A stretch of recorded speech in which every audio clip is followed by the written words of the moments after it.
الحمد لله رب العالمين.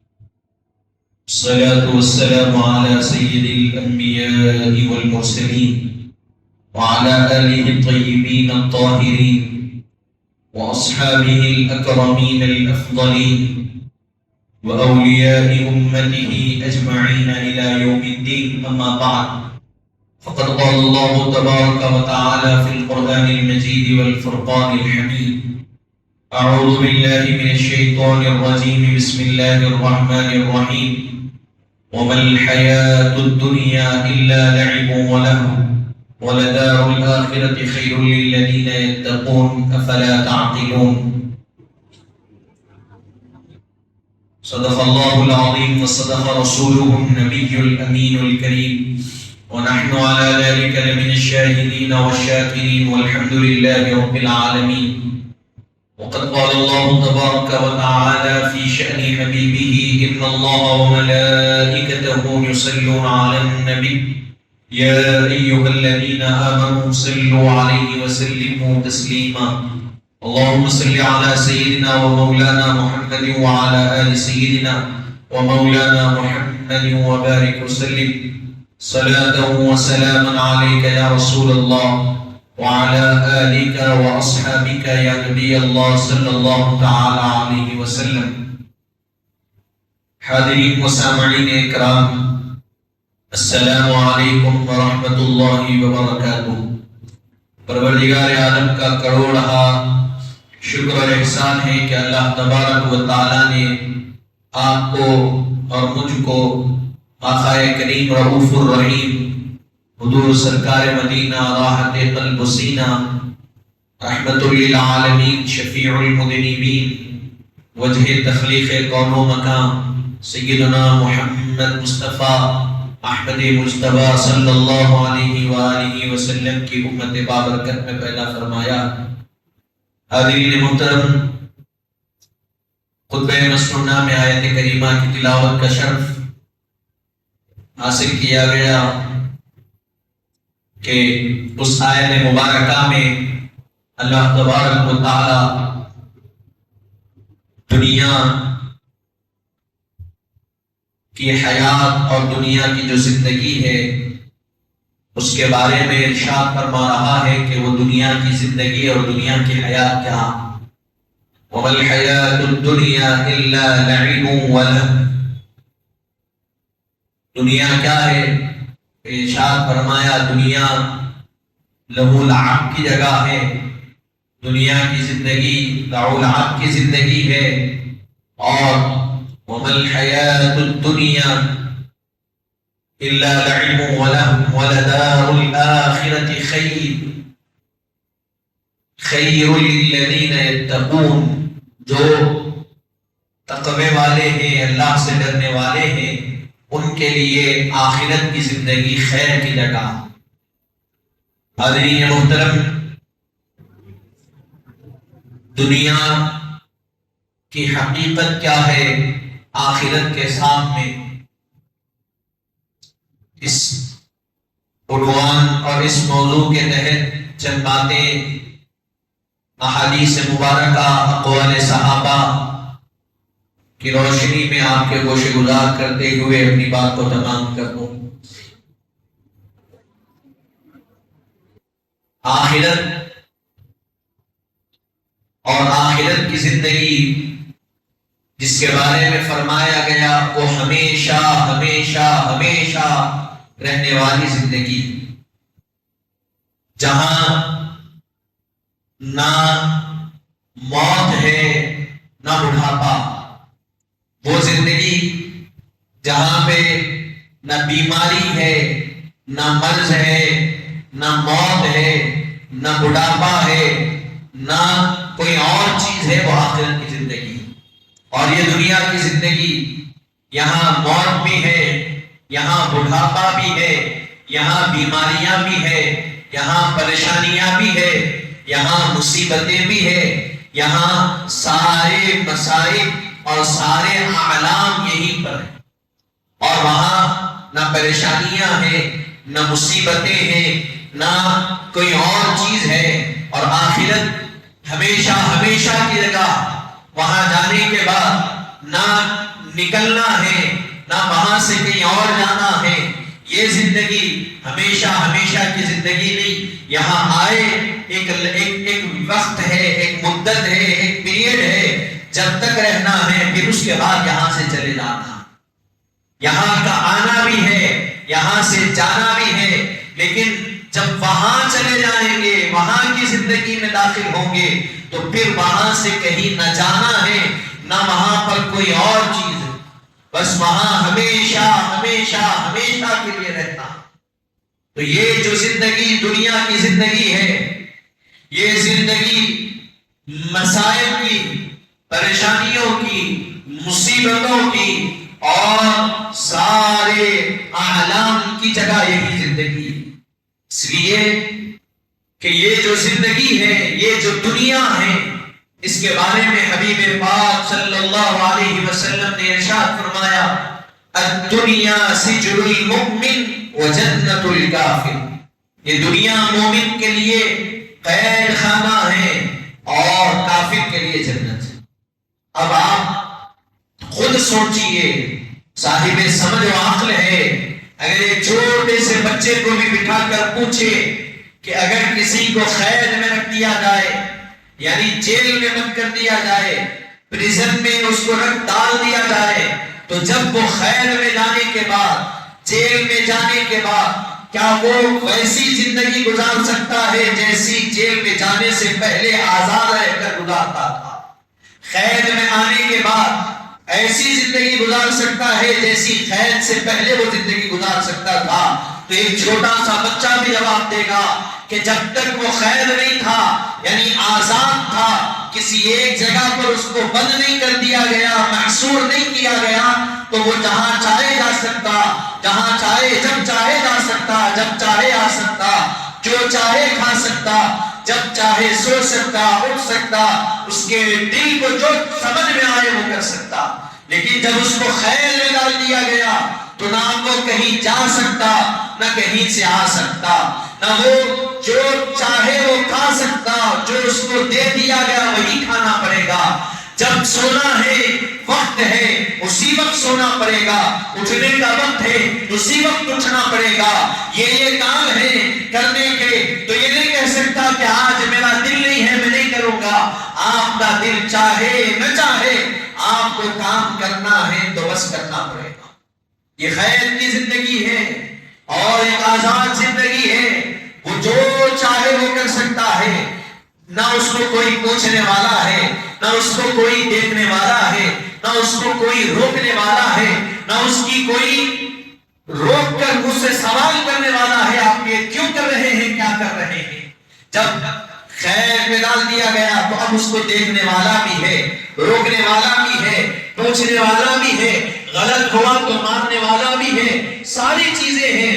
تو وہ قید سے پہلے کی زندگی اور قید کی زندگی اور تو اسی طرح یہ جو قید کی مثال ہے ایک جیل کی، آپ سمجھ گئے، تو اسی طرح آپ سنیے، حبیب پاک نے ارشاد فرمایا کہ یہ دنیا مومن کے لیے قید خانہ ہے۔ تو جب ہم اس دنیا میں آئے تو یہ ہماری آزادی کی جگہ نہیں ہے، یہ ہمارے لیے قید خانہ ہے، ایک قید میں ہم کو ڈالا گیا۔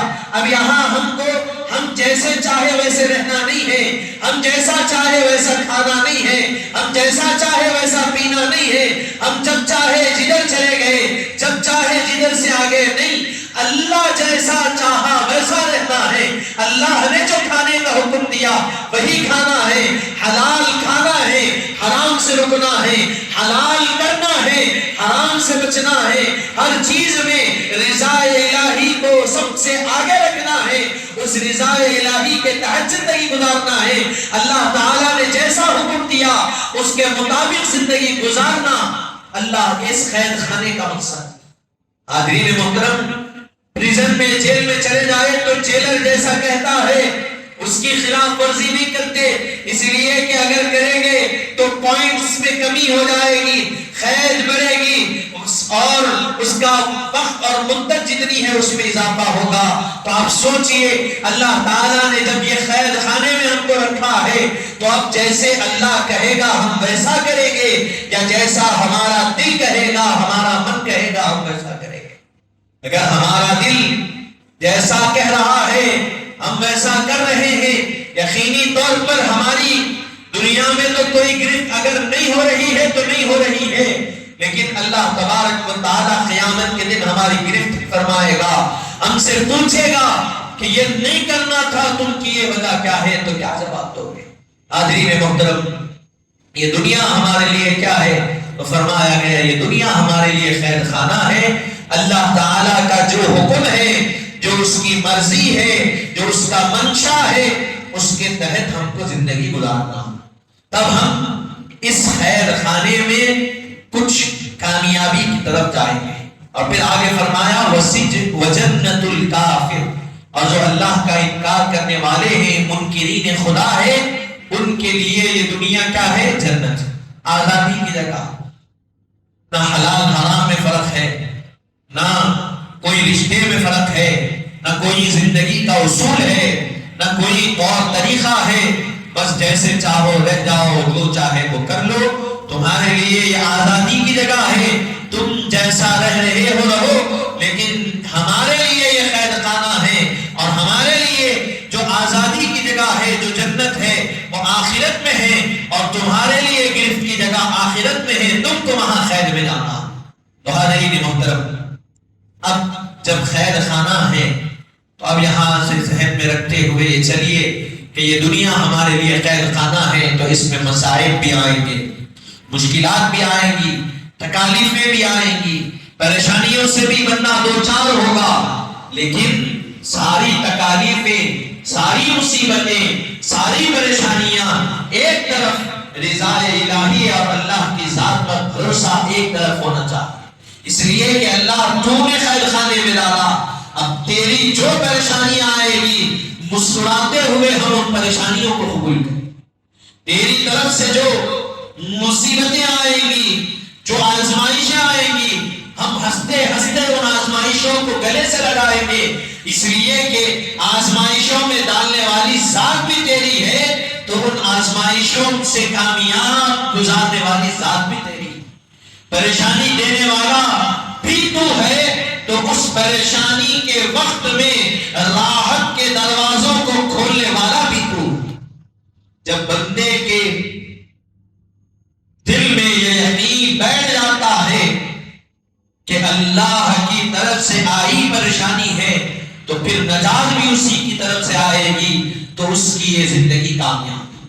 حاضرین محترم، بزرگان دین کے اقوال میں لکھا گیا، حضرت رابعہ بصریہ اللہ کی بہت بڑی متقی خاتون گزری، ولیہ گزری، ان کے بارے میں لکھا گیا کہ کوئی دن اگر ان پر پریشانی نہیں آتی، مصیبت نہیں آتی، تو وہ کیا کرتی؟ اب آپ سوچئے، آپ کو ہم خیال کریے، اگر کسی دن پریشانی آ گئی، کوئی دن نہیں آئی تو نہیں، کسی دن پریشانی آ گئی، کسی دن مصیبت آ گئی، تو ہمارا انداز اور ہوتا، ہمارا چہرے کا رنگ بدل جاتا، ہمارے کھانے پینے کے انداز بدل جاتے، گفتگو کا طریقہ بدل جاتا. اس لیے کہ بھائی میں پریشان ہوں، پریشانی آ گئی. لیکن دیکھو ان لوگوں کو، حضرت رابعہ بصریہ کے احوال میں لکھا گیا کہ اگر کسی دن پریشانی نہیں آتی تو وہ مصلی بچھا کر سر پر سجود ہو کر رو کر دعا کرتی کہ مولا کیا تو اپنی اس بندی سے ناراض ہو گیا، آج کوئی پریشانی میرے پاس نہیں بھیجا. رو رو کر دعا کرتی. اور فرمایا گیا 1000 روایتوں کے بعد میں 100 رکعت، بعد میں 1000 رکعت نفل نماز ادا کرتی کہ مولا میرے پاس پریشانی بھیج دے. اس لیے کہ اللہ تعالیٰ کا ناراض ہو گیا، پریشانی نہیں آئی. تو بزرگان دین یہ سمجھتے تھے، ان کا نظریہ اور ان کا عقیدہ یہ تھا کہ اللہ تعالیٰ جس سے راضی ہوتا ہے، جس کو پسند کرتا ہے، جس پر اپنی نگاہوں کو بچھا کر رکھتا ہے، اس پر وقتاً فوقتاً پریشانیوں کو بھیجتا رہتا. جس کو اللہ پسند کرتا ہے اس کو مصیبتوں میں مبتلا کرتا ہے. اسی لیے تو حضرت ابراہیم بقرعید کا مہینہ آئے گا تو ہم سنیں گے آپ خلیل اللہ ہے، اللہ کے دوست ہے، سارے اللہ سے بے پناہ محبت کرنے والے، لیکن پریشانیوں اور مصیبتوں کا حال یہ ہے کہ کبھی آگ میں ڈالا جا رہا ہے، کبھی جانوروں کو اپنے مال کو قربان کرنے کا حکم ہو رہا ہے، تو کبھی اپنے بیٹے کو قربان کرنے کا حکم ہو رہا ہے۔ اور آپ ہر آزمائش میں ثابت قدم رہے، اور جب ہر آزمائش میں ثابت قدم رہے تو پہلے سے مقام تھا، اللہ نے اس مقام کو اور بلند فرما دیا کہ اے ابراہیم تم ہمارے خلیل ہے، تم ہمارے محبوب ہے، پسندیدہ ہے، تم نے جو پریشانیوں کو برداشت کیا، مصیبتوں کو برداشت کیا، لو ہم تمہارے مقام کو اور بلند کر دیتے ہیں، اب تمہاری ذریت سے سارے انبیاء تمہاری اولاد سے چلے۔ حاضرین محترم، بتانے کا مقصد یہ ہے کہ اللہ تعالیٰ جس کو پسند کرتا ہے اس پر پریشانیوں کو، مصیبتوں کو بھیجتا ہے، آباد کیا رخ اس کی طرف موڑ دیتا ہے، اس لیے کہ بندہ مجھ سے جب محبت کر رہا ہے، تکلیف آئے گی تب بھی میرا دامن پکڑ کر رہے گا، تب بھی مجھے پکارے گا، یا پھر کوئی اور زندگی کا چہرہ دیکھنے میں نظر آئے گا۔ عزیزان محترم، یہ دنیا کا معاملہ، حبیب پاک صلی اللہ علیہ وسلم نے دنیا کی مثال لیتے ہوئے فرمایا کہ آخرت کے سامنے دنیا کی مثال کیا؟ ارشاد فرمایا آخرت کے سامنے دنیا کی مثال ایسی ہے کہ ایک سمندر ہے، اس میں تم انگلی ڈالو، انگلی ڈالنے کے بعد نکالو، جو تری رہ جاتی تمہارے پاس، یہ دنیا کی حقیقت ہے۔ ارشاد فرمایا اس کی وضاحت میں علماء فرماتے ہیں کہ اس سے یہ سمجھایا جا رہا ہے کہ سمندر میں انگلی ڈالنے کے بعد جب نکالی جاتی ہے، سمندر میں پانی بھرا ہوا ہے، جب انگلی ڈال کر نکالے تو کتنا پانی انگلی کو لگے گا؟ بس انگلی بھیگے گی، چند خطرے ٹپکیں گے، جب انگلی کے خطرے ٹپک گئے، انگلی سوکھ گئی، کتنی دیر میں سوکھے گی؟ چند منٹ میں سوکھ جائے گی۔ فرمایا یہی دنیا کی مثال ہے آخرت کے سامنے۔ آخرت وہ سمندر کی مانند ہے جس کا کوئی کنارہ نہیں ہے، اور دنیا اتنی کہ اس میں تری ہے تو چند لمحات میں، چند سیکنڈوں میں وہ تری سوکھ جانے والی۔ تو یہ دنیا، تو اس دنیا کے لیے تم کیا کیا کر رہے ہو، اور وہ آخرت جس میں تم کو ہمیشہ رہنا ہے، جس کا کوئی کنارہ نہیں، جس میں کوئی سہارا نہیں، اس آخرت کے لیے تم کیا تیاری کر رہے ہو، یہ دیکھنا مقصد۔ حاضرین محترم، حضرت عمر رضی اللہ عنہ نے ارشاد فرمایا دنیا بہت کم ہے، اسی لیے اس کے سر و سامان کو بھی مختصر کرو، اور آخرت ہمیشہ ہمیشہ کی جگہ ہے، اس کے لیے تیاری کرو۔ حاضرین محترم، کیا فرمایا آپ نے؟ یہ دنیا کم ہے، مختصر ہے، تھوڑی ہے، آج آپ ہیں کل نہیں ہو سکتے، لیکن آخرت میں تو جانا یہ یقینی ہے۔ ایمان آخرت پر رکھنا ضروری ہے۔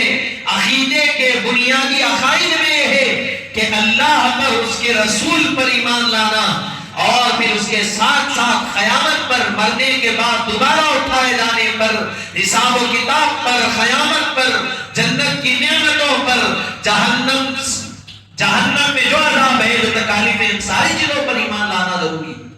تو حاضرین محترم، ارشاد فرمائے دنیا مختصر ہے، یہ مختصر سی دنیا کے لیے جتنا مختصر سا سر و سامان ہے بہتر ہے، اور وہ آخرت جو ہمیشہ ہمیشہ وہاں رہنا ہے، اس کے لیے تم جتنی تیاری کر سکتے، جتنا ذخیرہ جمع کر سکتے کرو، کیونکہ وہی تمہارے لیے کامیابی کا ذریعہ۔ مثال کے طور پر آپ اگر کہیں سفر کے لیے جا رہے ہیں، آپ کو معلوم ہے 2 دن میں واپس آنا، تو کتنا سامان لے کر جائیں گے؟ آپ چند چیزیں لے کر جائیں گے، اس لیے کہ بھائی مختصر سا سفر ہے، چند دنوں میں واپس ہونا۔ لیکن آپ مکمل طور پر کہیں جا رہے ہیں، ایک علاقے سے دوسری جگہ منتقل ہو رہے ہیں، ایک شہر سے دوسرے شہر جا رہے ہیں، تو وقت سب کچھ لے کر جاتے ہیں، اس لیے کیا وعدہ نہیں۔ اسی طرح فرمایا گیا کہ یہ دنیا اسی طرح ہے، بس آئے سفر کرتے ہوئے چلے جانا ہے، تو جتنے دن رہنا ہے، جانا ہے، بس اتنا سر و سامان تیار کرو دنیا کا، لیکن جہاں جانا ہے وہاں ہمیشہ ہمیشہ کے لیے جانا ہے، وہاں کے لیے سر و سامان تیار کرو۔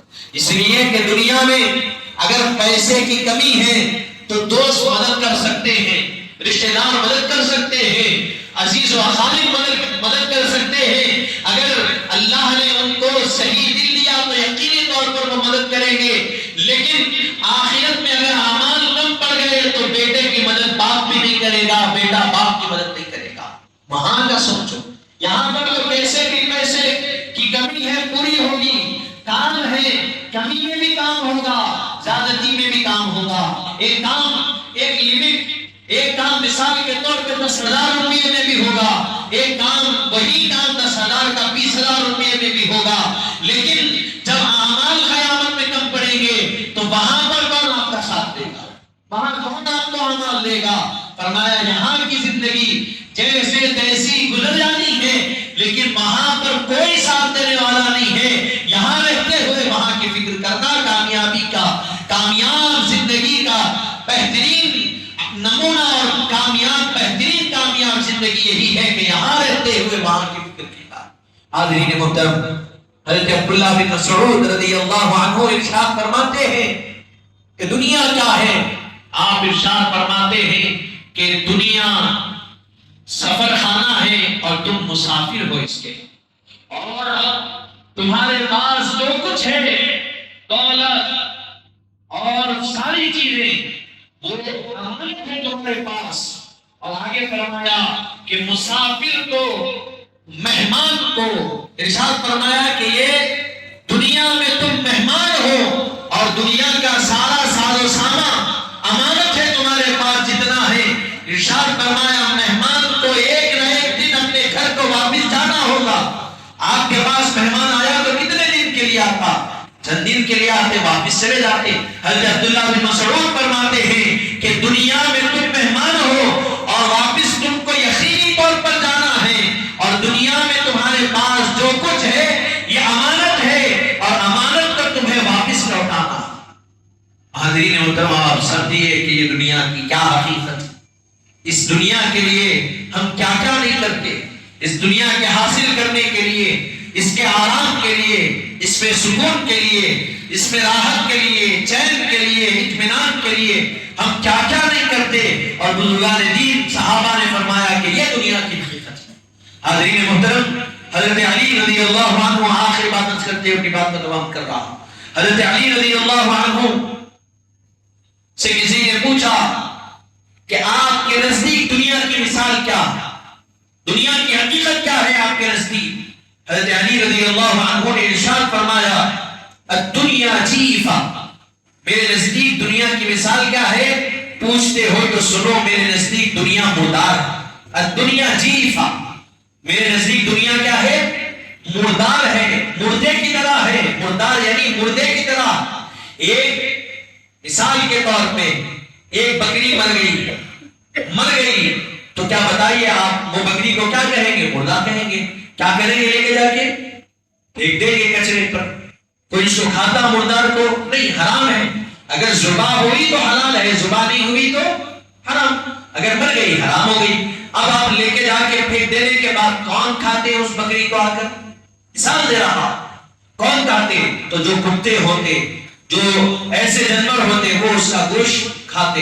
حضرت علی ارشاد فرماتے ہیں الدنیا جیفہ وطالبها کلاب، ارشاد فرمایا دنیا مردار کی طرح ہے اور جو اس کو طلب کرنے والے ہیں وہ کتے ہیں۔ ارشاد فرمایا، آپ سوچیا حضرت علی علم کا سمندر آپ فرما رہے ہیں دنیا مردار کی طرح۔ اس کی حقیقت یہ ہے کہ یہ مردار گوشت کی طرح ہے، اور اگر کوئی اس کو طلب کرے تو ارشاد فرمایا کہ اس کی مثال وہی جانور کی طرح ہے جو بکری کو کنویں پر پھینکنے کے بعد کھاتا ہے، اسی جانور کی طرح اس کی مثال۔ حاضرین محترم، اب سمجھیے کہ دنیا کی حقیقت کیا۔ یقینی طور پر دنیا کی ضرورتیں اپنی طرف ہے، لیکن حضرت مولانا جلال الدین رومی علیہ رحمت و رضوان فرماتے ہیں کہ یہ دنیا کی مثال دیتے ہوئے آپ نے ارشاد فرمایا کہ سمندر ہے، سمندر پہ کشتی چل رہی ہے تو کشتی کامیاب، سمندر پہ کشتی ہے تو کشتی اپنی منزل کو پہنچے گی، وہ پانی پہ جب تک کشتی ہے، سمندر کے پانی پر کشتی چل رہی ہے تو اپنی منزل کو پائے گی، لیکن وہ سمندر کا پانی جب کشتی میں آ گیا تو کشتی ڈوب جائے گی۔ ارشاد فرمایا یہ دنیا کی مثال اسی طرح ہے، یہ دنیا سمندر کے پانی کی طرح ہے، تم اس پر چلو گے تو منزل تک پہنچ جاؤ گے، لیکن اس کو اپنے اوپر لے لو گے تو ڈوب کر ہلاک ہو جاؤ گے۔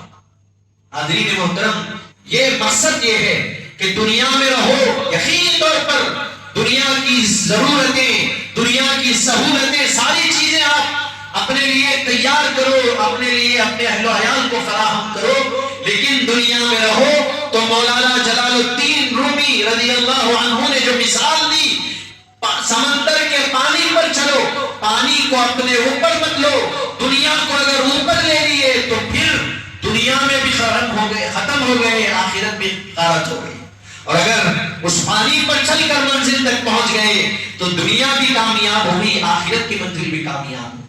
اسی طرح حضرت علی رضی اللہ عنہ نے ایک اور مقام پر ارشاد فرمایا، یا دنیا غری غیری انت دلختک ثلاثا لا رجعت فیہا۔ ارشاد فرمایا کہ دنیا، یہ دنیا اپنی دل فریبیوں کو لے کر جو سامنے آتی ہے، اپنے ہنسی مناظر کو لے کر آتی ہے، ارشاد فرمایا اے دنیا کی دل فریب ہنسی مناظر، تم کسی اور کو جانا، کسی اور کو بھٹکانا، میں علی المرتضی ہوں اور میں کیا کہہ رہا ہوں، ارشاد فرمایا کہ میں انت طلقتک ثلاثا، میں نے تجھ کو طلاق دے دیا اور 3 مرتبہ ایسا طلاق دیا لا رجعت فیہا، جس کے بعد لوٹایا بھی نہیں جا سکتا، ایسا طلاق میں نے تجھ کو دے دیا۔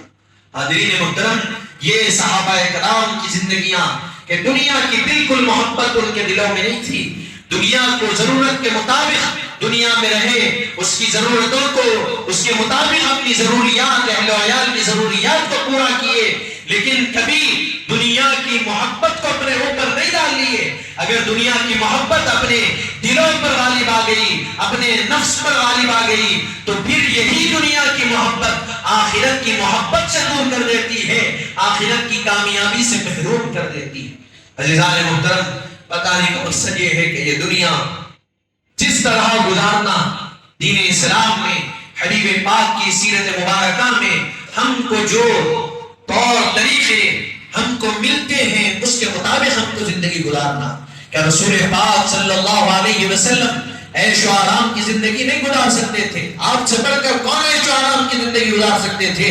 آپ کا ارشاد مبارک ہے، انما انا قاسم واللہ یعطی، اللہ تعالیٰ کے پاس جو کچھ ہے اللہ مجھے عطا کرتا ہے اور میں اس کو تقسیم کرنے والا۔ حدیث مبارکہ کے الفاظ، اللہ تعالیٰ عطا کرتا ہے اور میں سب کو تقسیم کرتا۔ آپ خاصم نعمت ہے، دنیا میں جس کو جو ملا مل رہا ہے، قیامت تک ملے گا، حبیب پاک کی جوتیوں کے طویل میں مل رہا ہے اور ملتا رہے گا۔ لیکن آپ کی زندگی کو دیکھیے، آپ کی زندگی کیسی، آپ کا لباس کیسا، آپ کا رہنا سہنا، آپ کے طور طریقے کیسے، آپ کا بستر کیسا۔ تاریخ بتاتی ہے کہ لباس پر پہبند ہوتے، تاریخ بتاتی ہے کہ اوڑھنا بچھونے کا انداز کیا تھا۔ یہ سبق حبیب پاک نے دیا کہ اگر تمہارے پاس دولت ہے تو تم رہو عیش و آرام میں، لیکن اگر نہیں ہے تو میرے اس طریقے کو سنت سمجھ کر زندگی گزارو، اللہ تم کو ثواب عطا فرمائے۔ حاضرین محترم، یہی اپنی بات کو تمام کرتے ہوئے دعا کرتا ہوں کہ مولا تعالیٰ جو کچھ کہا گیا سنا گیا، کہنے سننے سے زائد اللہ تعالیٰ عمل کی توفیق عطا فرما، کہنے سننے سمجھنے سمجھانے میں کوئی غلطی کوتاہی ہو تو اپنے رحم و کرم سے معاف فرما، بحرمت سید الانبیاء والمرسلین والحمد للہ رب العالمین۔